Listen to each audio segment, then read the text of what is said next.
dashur teleshikues, ju përshëndes. Po fillojmë lajmet në televizionin 4+. Zbardhet skema e re e kompensimit të TVSH-s në bujqësi. Fermerët do të marrin, duke filluar nga janari 2026, rimbursim 10% TVSH-je për inputet bujqësore. Për fermerët e MYZQE-s dhe të gjithë Shqipërisë, qeveria synon të rikthejë skemën e kompensimit të TVSH-s në bujqësi, por jo përmes faturave të blerësve si ndodhte në skemën e mëparshme që u hoq plotësisht në 2022. Me skemën e re propozohet projekt ligji për disa ndryshime në ligjin numër 92 të vitit 2014. Për tatimin mbi vlerën e shtuar në Republikën e Shqipërisë, i ndryshuar, ku fermerët të kompensohen me 10% të TVSH-s së paguar për blerjen e inputeve bujqësore. Pra, fermerët do të përfitojnë kompensim 10% të TVSH-s paguar për inputet bujqësore, për farat, pesticidet dhe fidanët. Prej vitit 2019 deri në dhjetor 2021, TVSH-ja për inputet bujqësore ka qenë 0. Nga 1 janari 2022, pas miratimit të ndryshimeve fiskale, hyri në fuqi vendosja e TVSH-s 10% të çmimet e inputeve bujqësore. Kompensimi i prodhuesve bujqësor me normë fikse është një mekanizëm i TVSH-s për ata fermerë që nuk i nënshtrohen. TVSH-s dhe si të tillë as nuk ngarkojnë TVSH-n për blerësit e produkteve të tyre bujqësore, por as kanë të drejtë të zbresin TVSH-n e paguar në blerje. Norma e kompensimit të prodhuesve bujqësor prej 10% ka si qëllim të kompensojë ata për një pjesë të TVSH-s që paguajnë për inputet, në funksion të realizimit të prodhimeve të tyre bujqësore. Mënyra e propozuar në këtë projekt ligj është ajo nëpërmjet administratës tatimore. Mënyrë kjo aplikueshme edhe nga vende të tjera si për shembull Franca dhe Greqia. Duke qenë se skema e kompensimit me rimbursim nëpërmjet administratës tatimore do të zbatohet për herë të parë në funksion të mirë administrimit, propozohet që skema të kufizohet duke përcaktuar që blerësi i produkteve bujqësore duhet të jetë një person i tatueshëm i regjistruar për TVSH-n, i cili ushtron aktivitet si grumbullues ose dhe përpunues i produkteve bujqësore apo agroturizëm i certifikuar sipas legjislacionit në fuqi për turizmin. Vendet të tjera të Ballkanit Perëndimor që kanë zgjedhur të aplikojnë këtë skemë janë Bosnia Hercegovina me një normë kompensimi prej 5%, si dhe Kosova, Serbia dhe Malizi, të cilët kanë një normë kompensimi prej 8%, e ndryshme nga shkalla standarde e TVSH-s që varion nga 17 deri 21%. Ndërsa në vendet e Bashkimit Evropian që aplikojnë këtë skemë, norma e kompensimit varion nga rreth 2 deri në 12%, e ndryshme nga shkalla standarde e TVSH-s që varion nga rreth 19 deri 25%, sqarohet në relacionin e projekt ligjit. Por si do të funksionojë skema? Në relacion theksohet se 3 janë elementët kryesor ku konsiston projekt ligji. Propozimet sipas këtij projekt ligji marrin në konsiderat incentivat aktuale për sektorin bujqësor, trajtimi me shkallë të reduktuar të TVSH-s prej 10%, përjashtimet nga TVSH-ja brenda vendit dhe në import, si dhe subvencionimi për naftën. Përfshir këtu dhe faktin se kompensimi fermerëve direkt nëpërmjet blerësit. Skemë kjo aplikuar më herët nuk ka rezultuar të jetë funksionale. Në projekt ligj theksohet se trajtimi nëpërmjet skemës së kompensimit të prodhuesve bujqësor synon të kontribuojë në forcimin e ekonomisë dhe formalizimin e sektorit bujqësor, duke nxitur pajtueshmërinë dhe zbatueshmërinë nga ana e palëve të përfshira në transaksion. Pra, për përfitimin e kompensimit, blerësi detyrohet të lëshojë faturën tatimore të fiskalizuar. Dokument ky i nevojshëm për qëllime të njohjes së shpenzimeve tatimore të zbritshme, ndërsa fermeri duhet ta kërkojë dhe disponojë këtë faturë në funksion të përfitimit të kompensimit sipas këtij projekt ligji. Në nenin 3 është parashikuar një riformulim i nenit 150, mënyra e zbatimit të skemës si më poshtë. Blerësi i produkteve bujqësore, personi tatueshëm, i regjistruar për TVSH-n, i cili ushtron aktivitet si grumbullues ose edhe përpunues i produkteve bujqësore apo agroturizëm i certifikuar sipas legjislacionit në fuqi për turizmin, lëshon një faturë tatimore për shitësin prodhues bujqësor për çdo furnizim mallrash dhe shërbim të marrë prej tij. Vlera e faturës përfaqëson vlerën e furnizimit të paguar nga blerësi për llogaritë të shitësit, mbi të cilën aplikohet norma e kompensimit sipas këtij ligji. Projekt ligji parashikon se skema e re e kompensimit pritet të nisë nga 1 janari 2026. Kryeministri Edi Rama ka njoftuar sot indeksimin e pagave në sektorin publik. Rama tregoi se sa do të jetë rritja për çdo kategori. Kryeministri Edi Rama në një video mesazh të publikuar në rrjetet sociale ka treguar se do të fillojë indeksimi i pagave të punojësve në shtet, praktik që deri tani ndiqej vetëm për pensionistët. Rama foli edhe për kategoritë që do ta përfitojnë ata. Sipas tij do të ketë përfitime në bazë të përllogaritjes së vjetërsisë së punës në sektorët e shëndetësisë dhe policisë. 10.600 punonjës shërbimi, sanitare, shofer, teknik, protokollist, arkivist, magazinier, 10.600 punonjës shërbimi, sanitare, shofer, teknik, protokollist, arkivist, magazinier, 10.600 punonjës shërbimi, sanitare, shofer, teknik, protokollist, arkivist, magazinier, 10.600 punonjës shërbimi, sanitare, shofer, teknik, protokollist, arkivist, magazinier, do të përfitojnë nga rritja e pagës minimale me 10.000 lek të reja në muaj. Për specialistët e administratës publike, rritja do të jetë 5.000 lek të reja. Mësuesit do të përfitojnë pagë 3.000 lek të reja më shumë në muaj. Për herë të parë në sektorin e shëndetësisë, përveç indeksimit vjetor, do të fillojë dhe llogaritja e vjetërsisë në punë, që do të thotë si mesatare për mjekët e përgjithshëm nga 131.700 lek në 143.500 lek të reja në muaj, për mjekët në spitale nga 174.000 lek në 186.000 lek të reja në muaj, për infermierët nga 87.000 lek në 92.500 lek në muaj. Po ashtu, edhe për punonjësit e policisë së shtetit, përveç indeksimit, do të ketë rritje për vjetërsinë në punë, e cila për gradat më të ulta përkthehet në një rritje mesatare me 5.000 lek të reja në muaj. E thënë ndryshe, për një punonjës me vjetërsi mesatare 15 vjet, sipas gradave, pagat rriten si më poshtë. Për inspektorët e thjeshtë, nga 80.500 lek të reja në 84.500 lek të reja, plus shtesa për kushtet e punës dhe ushqimit, që e çon pagën mesatarisht në 100.000 lek të reja. Për nënkomisarët, paga do të rritet nga 95.500 në 101.000 lek të reja, e cila me shtesën për kushtet e punës dhe po ashtu për ushqimin shkon në 116.000 lek të reja. Për komisarët nga 105.000 në 110.600 dhe me shtesën për kushtet e punës plus për ushqimin shkon në 125.600 lek të reja. Dhe për drejtuesit e thjesht, nga 130.500 paga do të shkojnë 141.450 lek të reja, që me shtesën dhe me ushqimin bëhet mesatarisht 156.450 lek të reja.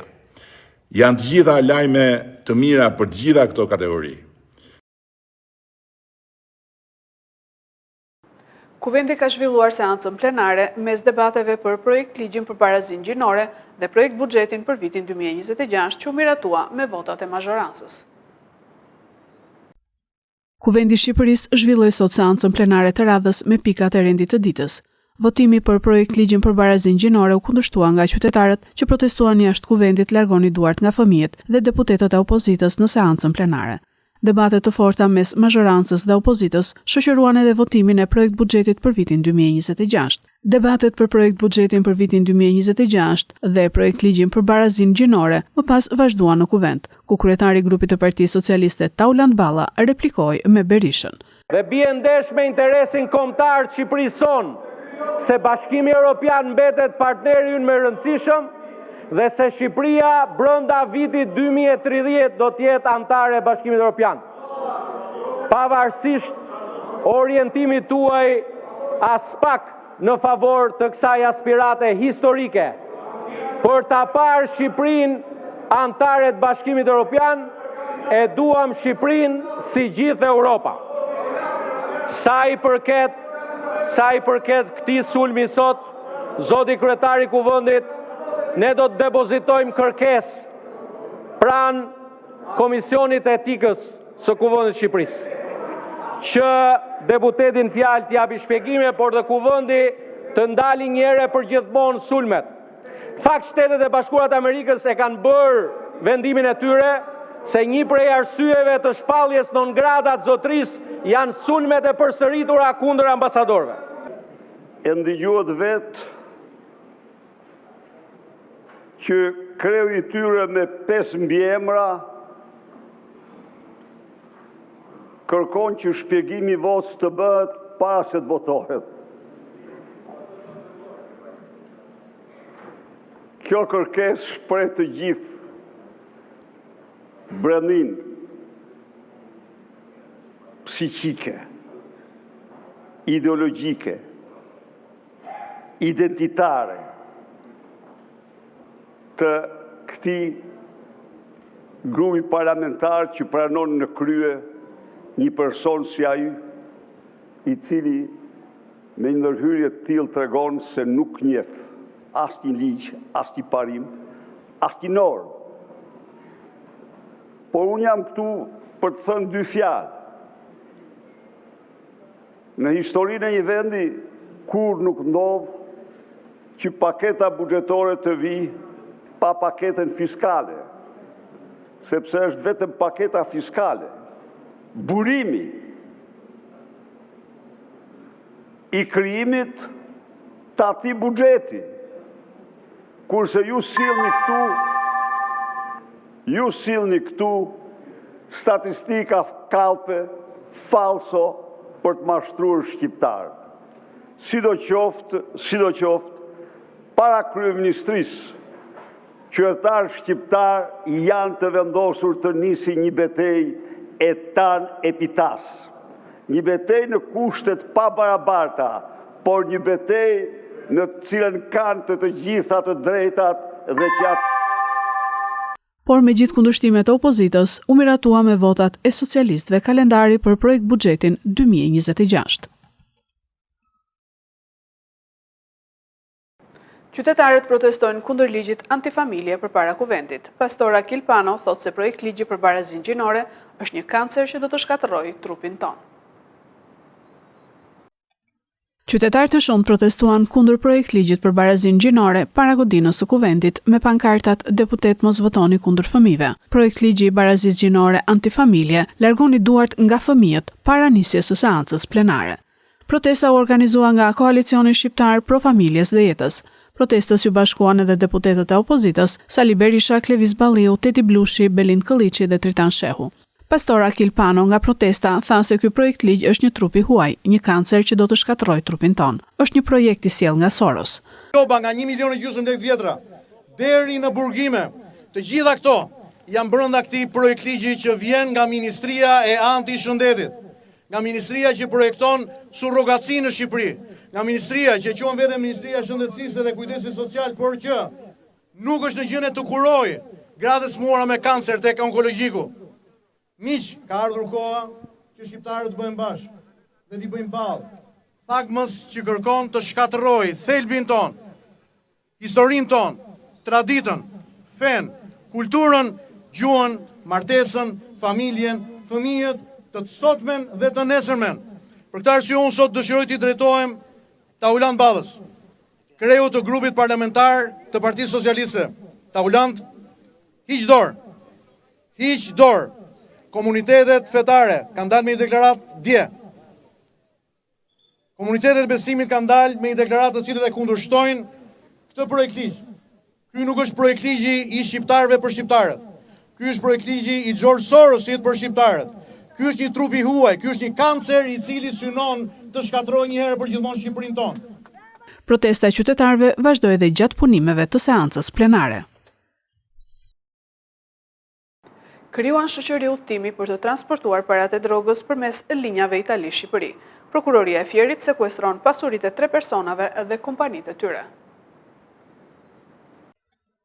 Prokuroria e Fierit ka sekuestruar pasuritë e shtetasve AH, KH dhe MH, si dhe shoqëritë në posedim të tyre, të cilat dyshohet se përdoreshin si mjet për pastrimin e produkteve të veprimtarisë kriminale. Hetimet mbi procedimin penal numër 323 të vitit 2025, regjistruar për veprën penale pastrimi produkteve të veprës penale ose veprimtarisë kriminale, parashikuar nga neni 287 i Kodit Penal, i nisur mbi bazën e të dhënave të përcjella nga sektori për hetimin e pastrimit të parave dhe aseteve kriminale pranë drejtorisë së përgjithshme të Policisë së Shtetit, nisën pas dyshimeve se shtetasit nëpërmjet familjarëve dhe shoqërive tregtare në posedim të tyre ishin përfshirë në veprimtarinë e pastrimit të produkteve të veprës penale apo veprimtarisë kriminale. Nga hetimet u dokumentua fakti se shtetasi AH në datën 24 i 5 2016 është arrestuar, pasi gjykata e apelit Milano në Itali ka lëshuar urdhrin e arrestit për kryerjen e veprave penale, trafikimi lëndëve narkotike kryer në bashkëpunim, mbajtja e palishme e drogës në bashkëpunim parashikuar nga legjislacioni italian. Gjykata e Rretit Gjyqësor Fier në vendimin e datës 26/05/2016 caktoi masën e sigurisë arrest me burg në funksion të ekstradimit të këtij shtetasi të proceduar në Itali në kuadër të një grupi kriminal, i cili para të fituara nga aktiviteti kriminal në fushën e narkotikëve i dërgonte në Shqipëri nëpërmjet linjave të autobusëve për udhëtar. Nga shqyrtimi i vendimit të Gjykatës së Rretit Gjyqësor Fier, rezultoi se shtetasi AH ishte shpallur në kërkim nga autoritetet italiane për veprën penale përfitimit të ardhurave që burojnë nga aktivitetet kriminale, drogë, parashikuar nga nenet 110 dhe 648 të Kodit Penal Italian. Sipas të dhënave paraprake ende në verifikim, hetimet e autoriteteve italiane tregojnë se grupi kriminal i drejtuar nga shtetas shqiptar, pjesë të cilës ishte edhe AH, ka dërguar në Shqipëri miliona euro të fituara në trafik droge në periudha të ndryshme kohore. Në datë 13/06/2024 është kapur në flagrancë shtetasi JZ, i punësuar si shofer në subjektin A Travel, i cili bënte linjën Fier Sicili, që posedonte vlera monetare të cilat dyshohet se i ka sjellë nga Italia. Po kështu, në të njëjtën datë është kapur shtetasi AL, i punësuar si shofer në shoqërinë A Travel, teksa sillte nga Italia vlerën 89.390 euro.